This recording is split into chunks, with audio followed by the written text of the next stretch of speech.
l'affaire Ndiaga Diouf nekk na dossier boo xam ne Barthélémy Diaz biñ ko ci emprisonné étant député ci la génnee prison donc biñ koy génnee en prison boobu mu ngi nekkoon ci détention alors bi mu génnee en tant que député ànd ak régime bi nga xam ne moo fi nekkoon en 2012 le régime de l'APR bi mu ñëwee au pouvoir donc ñoom ñoo ko génnee ci justice bi investir ko génnul sax campagne parce que bi ñuy campagne ci législative yooyu mu ngi woon en prison mais après ñu fal ko ci lañ ko génnee prison alors kañ lañ commencé yëngal dossier bi mooy après 2014 bi nga xamee ne Khalifa Sall à Dakar def na fi razzia gagné fi 16 communes devant le pouvoir am nag des ambitions wala nekk peut-être un présidentiable ci la ñu def yëngalaat dossier bi ba def procès bi en 2017 bi ñu njëkkee def procès bi Barthélémy a été condamné à 6 mois alors su fekkee ne crime lañ koy toppee rey na nit Sénégal kan moo fi mës a rey nit ñu jàpp ne kii coupable la tëj ko 6 mois juróom benn weer ci bakkan kon jàpp naa ne au tribunal wane wuñ ne moom culpabilité am nekk na ci benn degré bi parce que bu fekkoon ne prouvé nañ que ne culpabilité am nekk na ci benn degré bi kon duñ ko ci tëj 6 mois pour l'amende nag moo nekkoon moom fi nga xamante ne d'accord ci benn yoon ak yoon parce que moom moo dem appel parce que bëggul fay amende 25 millions boobu mu ne du ko fay loolu nag moom ànduñ ci ak moom parce que ak lu mën a am moom it bakkan rot na que reconnaître nañ ko coupable ou pas moom jour bi fee yi amee moom moo wax devant la presse ay nit ñëw nañ attaqué sama mairie dem leen xooli ci hôpitaux yi am na ku ma ci gaañ c'est Barthélémy qui l'a dit donc moom sax moo njëkk a reconnaître culpabilité am léegi nag à quel niveau la loolu mooy ce qu'il faut ce n'est ne qui pose les questions Serigne Saliou non ce n'est ne qui pose les questions on n'est pas en classe nekkuñu sa CM boobu ngay poser sa élèves yi donc chroniqueur nga chroniqueuse là donc non ce n'est ne qui pose les questions donc je réponds aux questions de Néné waaw donc mbir moomu noonu li ci leer mooy chaque fois suñu dëgmalee élection dañ koy yëngal léegi Barthélémy tey moo def pourvoi cour suprême bi mu defee pourvoi cour suprême dañ ko débouté léegi nag moom en tant que justiciable pour man c'est l'heure pour que moom mu remettre en question combat bi muy mener contre indemnisation bi ñu koy laaj parce que dommage et intérêt la mu fay ko et puis mu passer à quelque chose xëy na c'est en jeu ci wàllu poste de députation mais le règlement intérieur assemblée moom moo ko ci génnee parce que képp ku ñu condamné comme coupable ci biir assemblée nationale mais da ngay perdre sa poste de député au plan politique lecture bi ñu ciy am ne taxaw du mën a def parrainage des députés loolu c'est faux taxaw am na 14 députés donc même su fekkee ne Barthélémy pour ñu simmi ko ci biir assemblée ba mën ko remplacer il faut ministère de la justice bind ko comme c'était le cas pour la radiation de Ousmane Sonko ministère de la justice mooy bind léegi nag ministère de la justice le temps que muy bind est-ce que duñu dépasser capu parrainage bi ak validation candidature pour la présidentielle avec le temps mën nañ passer cap boobu noonu l'autre chose mooy cette affaire Ndiaga Diouf nekk na loo xamante ne Barthélémy Diaz da koy nar a poursuivre toute sa carrière politique moom il faut mu projeter vers l'avenir moom il a intérêt à ce que mbir moomu ñu teg ko ci suuf bu amee dédommagement yu muy fay mu fay ko parce que même maire de Dakar il a été condamné pour coup mortel alors que ci maire bi pour mu perdre poste bi ba ñu mën koo defal kii bi décret présidentiel bi ko mën a dindi ci bopp maire de Dakar mais moom du crime coup mortel la mais coup mortel au plan juridique am na yeneen lecture parce que le droit au Sénégal le droit problème d'interprétation la am nen donc les textes sont là mais malheureusement à chacun son interprétation léegi nag au plan juridique mën na am coup mortel boobu mën na bañ a peser ci li nga xam ne mooy mairie bu Dakar mais man au-delà pour man l'affaire Ndiaga Diouf ak li ci am nii tey taxawu la ñu bëgg a pousser à ce que ñu négocier. Ah bon? Ah oui, c'est taxaw hein parce que taxawu moo fi nekkee ci position wu faiblesse wu bëgg a participer à la présidentielle à tout prix Khalifa Sall moo fi waxoon naa bokk man naa bokk rek léegi nag ba ñu xamee bëgg-bëggam ci naa bokk bi fexe nañ ba modifier à l'Assemblée nationale article L28 bi bu code électoral bi pour mën ko dugalaat dans le jeu léegi ci li ñu dëgmal mouvance présidentielle dafa mel ni avec l'affaire Barthélémy Diaz dañu bëgg a teg leen ci benn situation boo xam ne neexal leen ñu wala rester à carreau. mais wala on va poursuivre les poursuites judiciaires parce que Barthélémy Diaz dafa mel ni am na benn xoqatal bu ñu bëgg a téye digganteem ak état à travers cette affaire Ndiaga Diouf ndax pour le moment il ne dépendra que de la volonté de l'exécutif incarné par le président Macky Sall et son ministre de la Justice pour que Barthélémy garde non seulement son poste de député mais aussi mu demeurer à la tête de la mairie de Dakar donc dafa mel ni dañ ko bëgg a wax boo yaay seet présidentielle bi nga jouer ak ñun parce que des alliances ñu ngi koy wax naan am na des opposants qui discutent avec le candidat Amadou Ba léegi opposants yooyu comme xam nguñu liste bi kan la man jàpp naa ne dañu bëgg a dugal waa taxawu ci liste bi pour que bu ëllëgee ñu mën a ñëw renforcer la mouvance présidentielle ndax Barthélémy dañ ko teg ci situation boo xam ne il peut ci benn fil mu perdre tout à la fois non seulement le poste de député mais aussi le poste de maire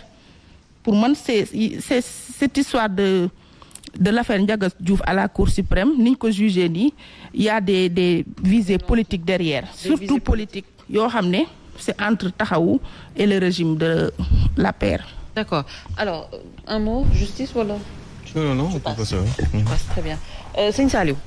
le 4 janvier, je pense que loolu am nga loo ci wax aussi, mais également l'affaire Barth rapidement. Bon, l'affaire Barth, je crois que pour analyser situation bi, xam ne il y a des dessous politiciens, ça moom c'est clair. Le timing choisi pour en tout cas vider cette affaire-là. Man me laisse dire qu'il y a des soubassements politiciens. De toute façon, les prochains jours nous dirons réellement lan mooy indi li lépp. Mais en réalité, c'est-à-dire cette affaire-là, ça a tellement traîné. Et position yi ci amoon dafa fluctuer. 12 ans quand même. Ouais, parce qu'au départ, quand Macky Sall se rendait chez Jean-Paul Diaz, li ñu waxoon ak li nga xam ne par la suite moo ci am, c'est totalement différent. Ça fait 2. C'est-à-dire que Barthélémy Diaz situation politique am aussi ni mu doon évoluer c'est-à-dire que affaire bi noonu la évoluer quand il a sorti les armes bon quand je dis les armes mooy bi nga xamante ne vraiment il était dans une position d'opposition radicale ñu yëngal ci lay yëngalaat affaire bi aujourd'hui il s'est pourvu devant la Cour suprême on l'a débouté mais man li ma bëggoon wax nag Ndeye Fatou ne ko bu fekkee ne Barthélémy dafa war a fay dommages et intérêts à la famille de Ndiaga Diouf c'est-à-dire que donc il est contraint d'appliquer une décision de justice. Léegi décision de justice boobu le citoyen doit l'appliquer mais ceux qui sont au niveau de l'État ne doivent pas l'appliquer. C'est-à-dire que donc c'est en fonction maintenant des humeurs de l'État que ñoom ci la ñuy appliquer décision de justice comme la neexee et c'est ça l'État de droit. Sëñ Saliou man bu ma dugal de man dañuy wax ci deux affaires yu bokk non déedéet man bu ma dugal de naan ay damaa wax fii état dafa war a exécuter et fait Barthélémy warul exécuter j'ai pas dit cela bu ma wax loolu moo d'accord waxuloo ko mais may ma rek xam nga tout à l'heure quand on a parlé de la décision de la DGE tu as dit que loolu état bi su ko neexee xaw ma ci la ñuy appliquer décision et cetera amul benn contrainte waaw moom laa la wax mais ça moom laa la wax c'est-à-dire que la loi est au-dessus de tout le monde état warul seet décision bu ko neex ak bu ko neexul on doit appliquer les décisions de justice c'est une institution judiciaire indépendante boo xamante ne nii décision bu ñu génne état daf ko war a respecter loolu mooy république et c'est ça aussi l'état de droit mais état de droit mu nekk un état boo xam ne à géométrie variable état bi su ko neexee moom moo appliquer décision de justice citoyen bi moom forcément dafa war a appliquer décision de justice loolu c'est pas ça c'est pas ça l'état de droit je suis désolé maintenant dans cette affaire là. léegi yow daal yaa bëgg a def diversion boobu daal. ci deux sujets yoo xam ne benn bokk ci sa morom nga jël sama position bëgg ko méngale ci fii nee naa état bu mu exécuter mais citoyen lambda bi fee na ko exécuter man maa wax loolu man maa ko c'est moi qui l'ai dit da nga ma daggee. déedéet dinaa la daggee parce que du ma nangu nga may. non doo jaxas samay non doo labaje sama wax non da nga bëgg a labaje parce que da nga bëgg a jël position yu ma am ci deux thématiques yoo xamante ne ça concerne deux personnes différentes et puis Serigne Saliou man yow à l'état civil tuddoo Ousmane Sonko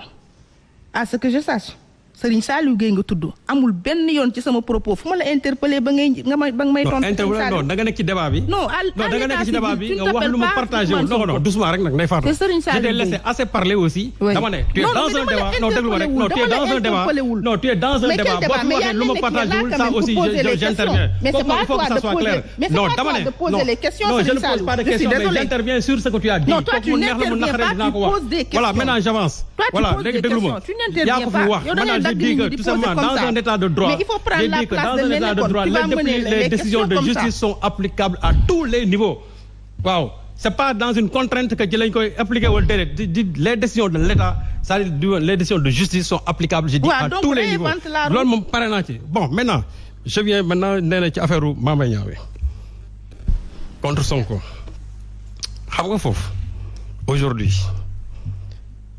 les gens disent que le 4 janvier bii ci lañ ko war a vider mais dans la réalité soo liree le mémoire bi nga xamante ne moom la les avocats de Sonko produire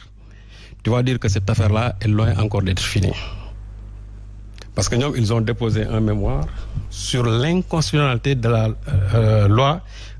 l'article 260 du code pénal bi nga xamante ne moo condamné Ousmane Sonko parce que ñoom ils ont dit que cet article-là est inconstitutionnel et ils ont saisi le Conseil constitutionnel compte tenu de l'article 91 de la loi organique. Oui. Donc là le Conseil constitutionnel est obligé de saisir la Cour suprême est obligée de saisir le Conseil constitutionnel et le Conseil constitutionnel aussi a un délai de 1 mois pour se prononcer sur cette question d'inconstitutionnalité. Donc ce qui veut dire que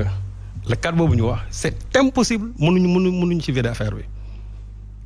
Donc soo jëlee les deux lois là yi nga xam ne mooy organiser la Cour suprême et le Conseil constitutionnel forcément cette question d'inconstitutionnalité il faut ñu vider ko et les avocats de Sonko c'est depuis octobre qu'ils ont produit ce mémoire là jëbbal ko Cour suprême jusqu'à aujourd'hui waxuñu ci donc affaire boobu mënuñu ko parce qu'il y a déjà une question préjudicielle qui fait de sorte que mënuñu day dem ci procès boobu sans pour autant régler ce problème d'inconstitutionnalité. Et ça concerne l'article 260 du code pénal. Bien sûr, basé sur beaucoup d'articles yoo xamante ni que le Sénégal non seulement a dans sa constitution mais aussi dans les conventions et traités yi nga xamante ne moom la signé comment dire au plan national et au plan africain et international. Donc moo tax suñ ciy wax ne le cadre boobu man jàpp naa le cadre boobu mënul nekk c'est pas possible. Affaire boobu bu ñu ko doon def ba def day wax ne le 4 février.